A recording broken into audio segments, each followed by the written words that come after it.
Mexikó, 2007. május. Metepec kisvárosának egyik félreeső farmján a mindennapok nyugalma hátborzongató felfedezésbe torkollott. A farm munkásai egy állatoknak felállított csapdában egy különös, apró teremtményt találtak. Egy kicsiny, humanoid alakú lényt, amely kísértetiesen idegennek tűnt. A lény 28 cm-es testét sima, rózsaszínes szürke, szinte teljesen szőrtelen bőr borította. Hosszú farka volt, feje pedig szokatlanul nagy a testéhez képest. Szemei előre néztek, és nagy, világos szemgödrök árulkodtak jelenlétükről, mintha egy emberi csecsemő és egy hüllő bizarr keveréke lett volna. A teremtmény életben volt, mikor rábukkantak, élesen visított, kapálózott a csapda fémjei között, mintha menekülni próbálna. A farmerek megrémültek a vézna, mégis félelmetes lénytől, és attól tartottak, hogy kiszabadulva rájuk támadhat. A kiszolgáltatott, csapdába esett metepeci lény így a rettegő megtalálói fogságába került.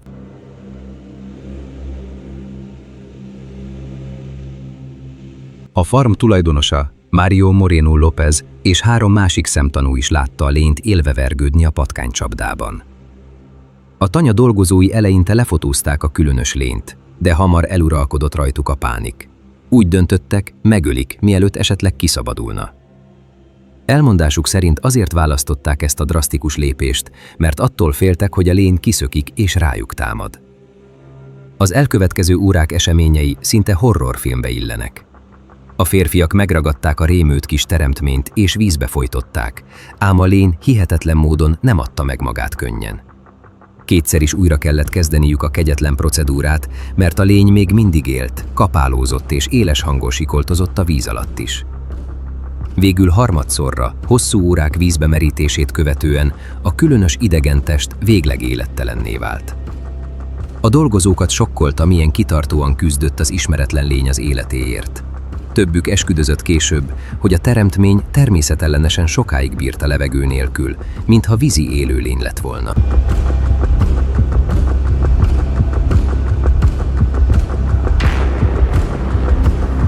Aznap este a farmon történt események ezzel nem értek véget. A rettegő szemtanúk később eskü alatt vallották, hogy miközben a csapdába esett lényt megpróbálták leölni, észrevettek egy másik, hasonló lényt is a közelben megbújva. Állításuk szerint a másik teremtmény a sötétből figyelte őket, de amint észlelte társának csapdába esését, elmenekült az éjszakában, mintha felfogta volna a veszélyt. E beszámoló szerint tehát legalább 2 ismeretlen lény járt azon az éjjelen a metepeci farmon. Az egyik fogságba esett és az emberek megölték, a másik nyom nélkül eltűnt. Ez a hátborzongató részlet csak tovább fokozta a történet misztikumát. Sokan egy földön kívüli szülő-gyermek párosra gyanakodtak, vagy legalábbis 2 társra, akik közül az egyik emberkéz által pusztult el, a másik pedig visszatért az ismeretlenbe. A farm tulajdonosa, Mario Moreno López teljesen megdöbbent a történteken. Nem sokkal a különös incidens után, 3 hónappal, azonban maga a gazda is rejtélyes és tragikus módon életét vesztette. 2007. augusztusában Morenót és bizalmas barátját, Alam Zermenyót holtan találták egy országúti pihenőben. Ismeretlen támadó agyonlőtte mindkettejüket, majd Moreno luxus terepjáróját teljesen felgyújtotta és kiégette. A brutális kettős gyilkosság sokkolta a helyi közösséget. Mivel a gyilkosság indítéka és tettesek személye eleinte ismeretlen volt, szárnyra kaptak a hátborzongató pletykák. Egyesek suttogva arról beszéltek, hogy talán nem is emberi bosszú érte utol a gazdát, hanem maguk az idegenek torolták meg társuk lemészárlását egy égi megtorlás formájában. A mexikói sajtó is megemlítette a kísérteties egybeesést. A lényt elsőként megpillantó férfit holtan, kiégett autóban találták meg, rejtélyes körülmények között. Az ügyet ekkor még nem sikerült megoldani. Az egész eset így nem csak félelmetes, de immár halálos és titokzatos is lett, egy valódi, modernkori X-aktává duzzadva. Később a rendőrségi nyomozás ugyan földhöz ragadt magyarázatot talált. 2009-ben elfogták a gyilkosukat, egy Cristian Castil Zavala nevű férfit, aki tartozásból eredő bosszúból ölte meg Morenót és társát, majd felgyújtotta az autót, hogy eltüntesse a nyomokat. De az összefüggés a különös lénnyel sosem igazolódott. Akkoriban azonban mindez még ismeretlen volt, így a gazda halála csak tovább sötétítette a történet hangulatát. mintha a metepeci lény átkasújtott volna le rá. A közvélemény számára 2007 végére adva volt minden. Egy rejtélyes holttest, egy titokzatos haláleset és a suttogó félelem, hogy talán földön kívüli erők mozdultak meg a háttérben. A metepeci lény mumifikálódott teteme, a test ugyanis a vízbefolytás után viszonylag épségben megmaradt, és a melegben hamar kiszáradt. A farmon maradt Mário Moreno özvegyének birtokában. A különös preparátum hónapokon át hevert a ranch egyik félreeső helyiségében, a féle morbid kuriózumként. Végül a gazda özvegye, bár férje halála lesújtotta, beleegyezett, hogy a lényt átadják további vizsgálatokra. 2008 végén egy jól ismert mexikói UFO kutató és média személyiség, Jaime Maussan lépett a színre. Felvette a kapcsolatot a családdal, és megszerezte a különleges holttestet, hogy tudományos elemzéseknek vethesse alá. Maussan később elárulta, hogy a farm tulajdonosa személyes ismerőse volt gyerekkorából, így nem gyanakodott csalásra. Inkább egy páratlan lehetőséget látott arra, hogy bizonyítékot szerezzen az emberiségen kívüli életre. Maussan tudományos vizsgálatokat kezdeményezett a lény maradványain. A tetemet egy mexikói egyetem szakértőihez juttatta el. A beszámolók szerint a Mexikói Nemzeti Táplálkozástudományi Intézet képalkotó diagnosztikai részlege segített a vizsgálatokban. A kis testet először nukleáris mágneses rezonanciás képalkotással, MRI pásztázták végig, majd röntgenvizsgálatoknak is alávetették, és Maussan DNS elemzést is kért belőle. A 2008 végére, 2009 elejére elkészült előzetes tudományos jelentések zavarba ejtőek voltak. Az MRI és röntgenfelvételek alapján a szakértők megállapították, hogy a lény testfelépítése több szempontból hüllőszerű. Például a fogazatának nincsenek gyökerei, azaz a fogak üregesek, akár csak a gyíkoké. Ez arra utalhatott, hogy a lény akár víz alatt is húzamos ideig képes lehetett lélegezni, hiszen egyes hüllők hosszasan vissza tudják tartani a lélegzetüket. Ez érdekes párhuzamba került azzal, hogy a farmerek szerint a lényt nagyon sokáig tartották víz alatt, mire megfulladt. Ugyanakkor a csontváz és különösen a nyak izületi felépítése meglepően emberszerű volt. A szakértők döbbenten vették észre, hogy a lény koponyája aránytalanul nagy, főleg a hátsó agyterülete. Az agy mérete és szerkezete alapján fejlett idegrendszerre és magas intelligenciára lehet következtetni. Mindezen furcsa vegyes jellemzők alapján a vizsgálatot végző kutatók arra a következtetésre jutottak, hogy ez a lény nagyon intelligens lehetett, és nem egy báb vagy preparált állat, hanem valódi biológiai organizmus. A laboratóriumi eredmények szerint semmiféle jel nem utalt arra, hogy a test művi úton, műanyagból vagy gumiból készült hamisítvány volna. A DNS analízis viszont még nagyobb rejtét okozott. A vizsgálatot 5 független molekuláris biológiai laborban is elvégezték a világ különböző pontjain, és a kapott génszekvenciák egyike sem egyezett meg egyetlen ismert földi fajéval sem. Az előzetes jelentés szerint a lény génállománya 98,5%-ban hasonlít az emberére, ugyanakkor mégsem sorolható be a ma ismert emlősök közé, vagyis valami ismeretlennel van dolgunk. Ezek az eredmények sokkolták a vizsgálókat. Az ügy kezdett túlnőni egy egyszerű farmi kuriózumon. Ha mindez igaz, a metepeci lény a világ első tudományosan is elemzett földön kívüli bioszignatúrája lehet. Maussan 2009. februárjában maga is úgy érezte, hogy kezében van a végső bizonyíték az idegen életre. Diszkrét, de izgatott beharangozással jelentette be, hogy nyilvánosan ismertetni fogja a felfedezést. A Nevada állambeli Laughlinben tartottak abban az évben egy nemzetközi UFO kongresszust, a világ egyik legnagyobb UFO tematikájú rendezvényét, ahol Maussan színpadra lépett a szenzációs hírével. Bemutatta a közönségnek a metepeci lényről készült fotókat és röntgenképeket, valamint ismertette az addigi tudományos tesztek eredményeit, amelyek szerinte igazolták a lény hitelességét. A mexikói kutató szenvedélyes előadásban számolt be arról, hogy a lény testében különböző fajok jegyei keverednek. Nem teljesen majom, de nem is hüllő, és bizonyos testrészei, például egy bokaizület, kísértetiesen emberi. Ez pedig, állította Maussan, annyira megdöbbentette a vizsgálatban résztvevő tudósokat, hogy nem találtak rá magyarázatot. Ekkor már sejteni engedte a hallgatóságnak, hogy véleménye szerint a Metepeci lény nem egy ismert élőlény, hanem minden valószínűség szerint egy földön kívüli. Hangsúlyozta, hogy a vizsgálatok semmilyen trükköt vagy manipulációt nem tártak fel. Nem egy montázsról van szó, a felvételek hitelesek, idézte a bevont szakértőt, aki a fotók valódiságát elemezte. Maussan előadását hatalmas figyelem kísérte. A szenzáció hamar túlnőtt az UFO konferencia keretein, még ugyanabban az évben a rangos History Channel is műsorára tűzte az esetet. A csatorna Monster Quest című sorozata, mely rejtélyes lények után nyomoz, egy teljes epizódot szentelt a Metepeci lénynek, világszerte bemutatva a különös esetet. A tévéműsor a Maussan által szolgáltatott anyagokra támaszkodott, és a dokumentarista stáb saját vizsgálatokat is végzett.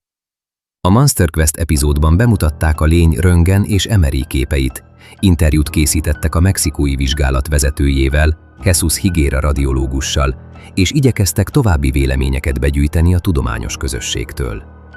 A műsor végül konklúzió nélkül zárult. Se cáfolni, se megerősíteni nem tudta egyértelműen a lény földön kívüli mi voltát. Néhány bevont szakértő azonban rámutatott a furcsa ellentmondásokra. A lény egyes jellemzői tisztán főemlős, majomszerű vonásokat mutatnak, míg más elemek inkább hüllőkre emlékeztetnek, ami felveti a lehetőségét, hogy egy ügyes hamisítványról lehet szó. Voltak, akik már ekkor arra gyanakodtak, hogy a test talán több különböző állat részeiből lett összeállítva, hogy szándékosan félrevezesse a vizsgálatokat. Maussan viszont kitartott amellett, hogy nincs szó csalásról, és tovább folytatta a kampányát a lény hitelessége mellett.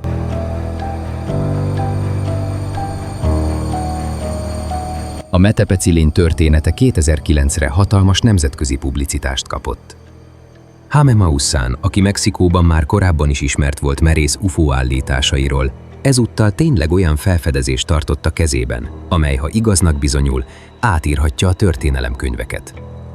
Maussan saját televíziós műsorában, a Tercer Millenium című UFO-kkal és paranormális jelenségekkel foglalkozó programban is bemutatta a lényt a nagyközönségnek. Fotókat és videófelvételeket tárt a nézők elé a különös aszott testecskéről, és diadalittasan kijelentette: merem állítani, hogy ezek a felvételek hitelesek. Szavai bombaként robbantak a médiában. A mexikói hírcsatornák felkapták a történetet, beszámoló készült a Metepeci idegenbabáról, a sajtó gyakran így nevezte a lényt, és Maussan nyilatkozatairól. Nemzetközi szinten is terjedt a hír. A német bulvárlap a Bild látványos képekkel illusztrálva közölt cikket, amelyben azt írták, hogy egy mexikói egyetem kutatói megerősítették, a lény nem ember és nem állat, hanem egy földön kívüli, fejlett intelligenciával bíró élőlény.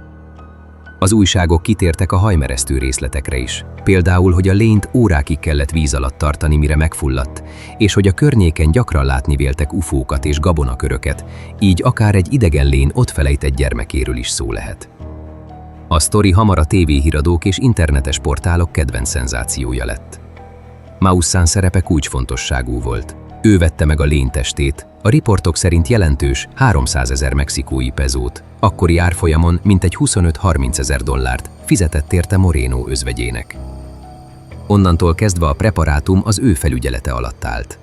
Maussan amolyan modernkori showmanként turnézott a bizonyítékaival, konferenciáról konferenciára járva, előadásokat tartva mutogatta a lényről készült fotókat, röntgenképeket és hangoztatta a laboreredményeket.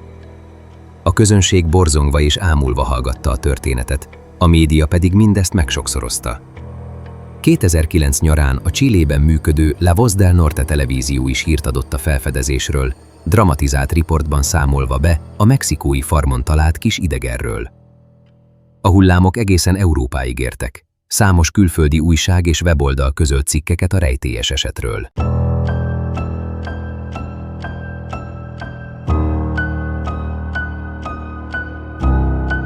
A történet igazán drámai fordulata 2010-ben következett be. Ekkorra a Metepeci lény legendája már bejárta a világot, de még mindig nem volt végső válasz arra, miféle teremtmény is volt valójában. Ebben az évben azonban váratlanul megszólalt egy benfentes. Az Above Top Secret ATS nevű népszerű internetes fórumon valaki, Urso Ruiz néven bemutatkozva azt állította, hogy ő volt a Metepeci eset kiötlője és végrehajtója, és a lény nem földön kívüli, hanem egy jól sikerült átverés. A fórumon közölt vallomása szerint Urso, aki taxidermistaként, preparátorként dolgozott, évekkel korábban hozzájutott egy különleges állati tetemhez, és elhatározta, hogy tréfát űz belőle. Elmondása alapján a Metepeci farmon ő készítette a lényt, mégpedig úgy, hogy egy ismeretlen fajhoz tartozó kismajom, egy újvilági majomfaj, úgynevezett törpesejem majom, azaz monotiti, tartósított tetemét használta fel alapul. Ezt a majmot állítása szerint egy állatkertől kapta preparátori munkára, de inkább megtartotta magának. A tetemet gondosan megnyúzta, kikészítette, konzerválta, és hogy minél bizarrabbul nézzen ki, más állatok testrészeit és testnedveit is hozzáillesztette, hozzákevert. Így jött létre egy valóban meghökkentő külsejű, torz kis kreatúra. Ezt követően Urso, aki a farmon dolgozó állatorvos segédjének adta ki magát, a preparált testet elhelyezte egy patkánycsapdában a ranch egyik félreeső zugában. A történetet onnantól már ismerjük. Mario Moreno és társai megtalálták a csapdában vergődő lényt, és valódi élőlénynek hitték, hiszen a preparátum mozgott. Urso később nevetve mesélte, hogy a csapda fémjei közé szorult döglött majomtest a mozgatás hatására valóban olyan benyomást keltett, mintha kapálózna. A rémült munkások belementek a játékba, megölték a lényt, amit ők is élőnek hittek, majd Mario Moreno a hírrel és a tetemmel felkereste Maussant, hogy eladja neki a szenzációt.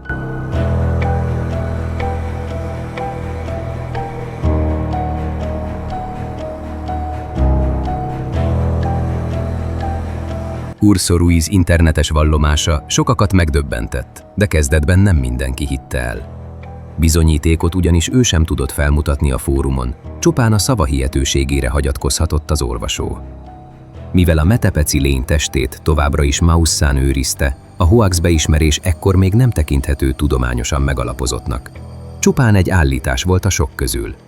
Való igaz, hogy a lény DNS eredményei zavarosak voltak. Urso szerint pontosan azért, mert ő szándékosan több állatanyagával szennyezte a mintát, hogy megtévessze a laborokat. Ám a Maussán-féle tábor ekkor még kitartott amellett, hogy a lény nem pusztán összeeszkábált preparátum, hiszen 5 labor sem tudta beazonosítani, mondták, és különben is, miért tartott volna ilyen sokáig víz alatt egy halott majom, stb. A vita tehát folytatódott. A UFO hívők és a szkeptikusok hevesen ütköztették érveiket, miközben a Metepeci lényről szóló dokumentumfilmek és riportok sora készült. A valódi fordulópont végül 2012-ben jött el, amikor a brit Channel 4 televízió bemutatott egy nagy költségvetésű, újszerű módszereket alkalmazó dokumentumfilmet, Alien Investigations, magyarul kb. Idegennyomozások címmel. Ebben a filmben 4 hírhedt földön kívüli esetet vizsgáltak felül tudományos igényességgel. Az első és legfontosabb épp a Metepeci lény ügye volt. A Channel 4 csapata engedélyt kapott Maussantól, hogy alapos elemzésnek vesse alá a rejtélyes tetemet. Ez volt az első igazán független vizsgálat a meteorikus hírnévre szertett holttesten. A filmben csúcstechnológiát vetettek be. A kiszáradt, mumifikált testet teljes egészében 3-dimenziós lézereszkennerrel beszkennelték, majd a kapott adatokat számítógéppel 3-dimenziós modellezéssé alakították. E modell alapján 3-dimenziós nyomtatással elkészítettek egy pontos másolatot is a lényről, hogy roncsolás nélkül tanulmányozhassák a felépítését. Emellett a preparátumot átvilágították röntgennel és CT-vel is. Az Imperial College London szakemberei végezték a képalkotást. Maussán, bár vonakodva, utoljára még mintát vettetett a testből DNS elemzés céljából, és átadta egy vezető brit igazságügyi laboratóriumnak, mondván, ez lesz az utolsó mintavétel, amit engedélyezek.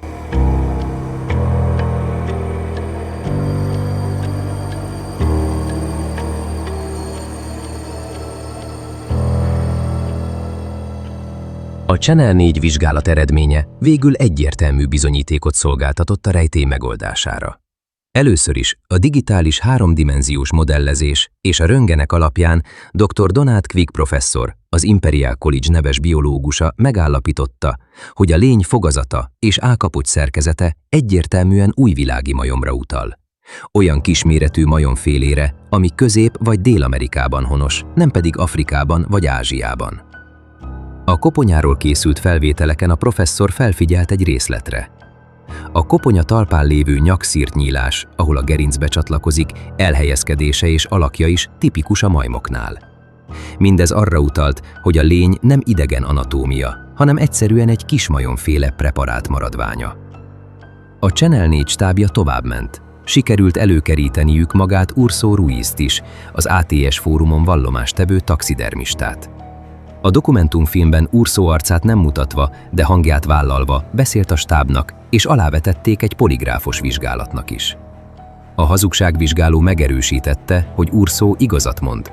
A férfi részletesen elmondta a csalás történetét, nagyrészt egybevágóan az interneten korábban leírtakkal, és a műszer nem jelzett megtévesztést. Urso azt is felfedte, hogy amikor egy állatkertnek dolgozott, kapott egy különös kismajomtetemet kitömésre, de annak bizarr külalakja ötletet adott neki. Így került a preparátum a Metepeci ranchra, ahol a gazdának azt adták elő, hogy élve fogták el.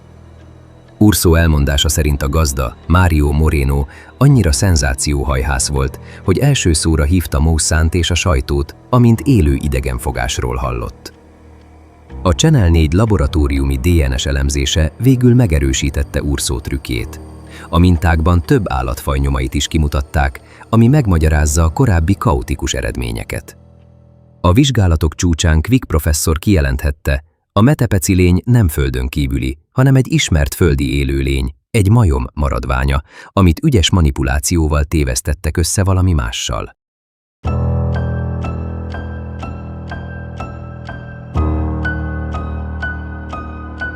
A metepeci lény esete a hivatalos vizsgálatok tükrében ma már egy leleplezett csalásként ismert. A Channel 4 dokumentumfilm és a hozzá kapcsolódó szakértői elemzések révén gyakorlatilag minden részlet a helyére került. Kiderült, hogy a lény valójában egy majomfaj példánya, méghozzá nagy valószínűséggel egy Brazíliából származó törpeselyem majom, Buffy Tufted Marmoset, amelyet ügyeskezű csalók preparáltak és alakítottak kissé át. Bár a tudomány és a hivatalos szervek lezártnak tekintik a metepeci lény históriáját, az eset utóélete továbbra is tartogat nyitott kérdéseket, és táptalajt az alternatív elméleteknek. Sokan a mai napig úgy érzik, hogy a történetnek vannak olyan elemei, amelyek megmagyarázhatatlanok vagy ellentmondásosak, és ezért további találgatásokra adnak okot. Íme néhány a legismertebb alternatív magyarázatok közül, melyek hol merész fantáziával, hol gyanakvással tekintenek a hivatalos verzióra. Földön kívüli eredet, eltussolt igazság. A legnyilvánvalóbb alternatív elmélet a mai napig az, hogy a metepeci lény tényleg egy idegen lény volt, és a majomtetem magyarázat csupán fedősztori a pánik elkerülésére. A hardcore UFO hívők szerint elképzelhető, hogy a hatóságok vagy más befolyásos szereplők szándékosan irányították a nyomozást. Szerintük nem valószínű, hogy egy egyszerű majomtetemet ennyire ne tudjanak azonosítani. Rámutatnak, hogy Urso Ruiz vallomása is különös. 4 éven át hallgatott, majd akkor lépett elő, amikor a média már kezdte elveszteni érdeklődését, mintha csak megrendelésre bukkant volna fel. Titkos genetikai kísérlet, földi kiméra. Egy másik alternatív elgondolás szerint a metepeci lény nem idegen, de nem is természetes, hanem egy emberi vagy emberfeletti genetikai kísérlet eredménye. E teória hívei azt feltételezik, hogy valamely titkos kutatás vagy illegális laboratórium, talán egy kormányprogram vagy magánbiotechnológiai kísérlet hozhatta létre ezt a furcsa hibrid lényt. Az ötlet alapja, hogy a lény egyszerre viselt magán állati és emberi jellemzőket, mintha több faj DNS-ét kombinálták volna benne. Jaime Maussan maga is utalt erre egy interjúban. Szerinte a metepeci lény akár egy hibrid lény, egy kísérlet eredménye is lehetett. Mitológiai lények és egyéb teóriák. Az internet népe természetesen számos más magyarázattal is előállt az évek során. Akadtak, akik a metepeci lényt egy chupacabra kölyöknek vélték. A chupacabra a latin-amerikai folklór kecskeszívó szörnye, mely kistestű ragadozó lény, szerintük egy fiatal példány akadhatott csapdába. Mások egyenesen tündérnek vagy démoni manónak titulálták a kis szárny nélküli, de hosszú farkú lényt. Különösen miután 2016-ban előkerült egy másik bizarr preparátum, az úgynevezett démontündér, amiről Maussan azt hitte, egy tündér holtteste, de kiderült, hogy egy denevér és faágak összeragasztott egyvelege. A A Metepeci lény históriája tehát mind a mai napig megmaradt egy baljós hangulatú rejténynek, amelyben keveredik a valóság és a képzelet, a tudományos tényfeltárás és a hiedelmek világa. Dokumentumfilmek, cikkek, blogok tucatjai idézik fel időről időre ezt a hátborzongató történetet, amely egy csendes mexikói farmról indult világhódító útjára. Még ha a józanész azt is diktálja, hogy egy majomról volt szó, a Metepeci lény legendája tovább él, mert tökéletes modern mítosz. Megvan benne minden, ami a képzeletet lángra lobbanthatja. Földön kívüliek, titkos kísérletek, halál, átverés, hit és kételj.